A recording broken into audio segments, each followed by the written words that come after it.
திருத்தணியில புதிதாக கட்டப்பட்டிருக்கக்கூடிய பேருந்து நிலையத்திற்கு கலைஞர் கருணாநிதி பேருந்து நிலையம் அப்படிங்கிற பெயரை சூட்டி இருக்கிறது இந்த திராவிட மாடல் அரசாங்கம்.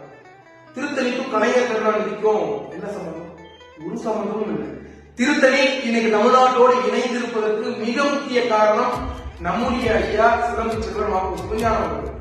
அவருடைய பெயரை இந்த பேருந்து நிலையத்திற்கு சூட்டினா பேருந்து நிலையம் இடிஞ்சு விழுந்துருமா, பேருந்துகள் எதுவுமே ஓடாதா அப்படிங்கிற கேள்வியை மாண உணர்வு மிக்க தமிழர்கள் எழுப்பணும். ஏன்னா தொடர்ச்சியாக தமிழுடைய அடையாளங்களை திட்டமிட்டு மறைக்கக்கூடிய செயலை இந்த திராவிட மாடல் அரசாங்கம் செய்து கொண்டிருக்கிறது.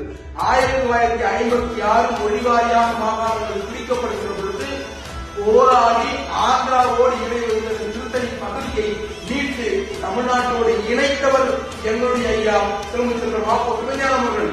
அவருடைய பெயரை இங்க இந்த பேருந்து சூட்டவில்லை என்று சொன்னால் மக்கள் திரள் போராட்டத்தை நாம் தமிழ் கட்சி கையில் எடுக்கும் அப்படின்னு அண்ணன் சீமான் அவர்கள் அறிக்கை விடுத்திருக்கிறாங்க.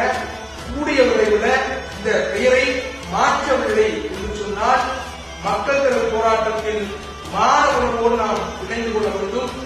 தமிழர்களே விழித்திருங்கள், விழிக்க மறந்தால் நம்முடைய அடையாளங்கள் இந்த நிலத்தில் பதிவோகும்.